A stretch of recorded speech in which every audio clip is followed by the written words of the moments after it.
நடிகரும் தமிழக வெற்றிக் கழகத்தின் தலைவருமான விஜயிடமிருந்து விவாகரத்து கோரி அவரது மனைவி சங்கீதா சோர்ணலிங்கம் சமீபத்தில் செங்கல்பட்டு குடும்பநல நீதிமன்றத்தில் மனு தாக்கல் செய்திருந்தார். அந்த மனுவில் விஜய் குறித்து பல்வேறு குற்றச்சாட்டுகளை சங்கீதா முன்வைத்திருந்தார்.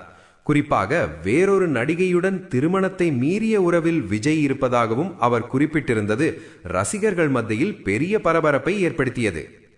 இந்த விவகாரம் பேசப்பட்டு கொண்டிருந்த சூழலில் சமீபத்தில் நடைபெற்ற ஒரு திருமண நிகழ்ச்சியில் நடிகை த்ரிஷா கிருஷ்ணனுடன் ஒரே நிற ஆடையில் விஜய் கலந்து கொண்ட புகைப்படங்கள் இணையத்தில் வைரலானது.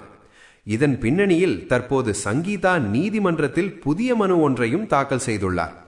அந்த மனுவில் விவாகரத்து மனு தாக்கல் செய்துள்ளதால் தற்போது சென்னையில் வசிக்க எனக்கு வீடு இல்லை, நீலாங்கரை வீட்டில் எனக்கும் சரிபாதி உரிமை உள்ளது, எனவே விவாகரத்து வழக்கு முடியும் வரை அந்த வீட்டில் தங்க அனுமதி வழங்க வேண்டும் என்று கோரிக்கை வைத்துள்ளார்.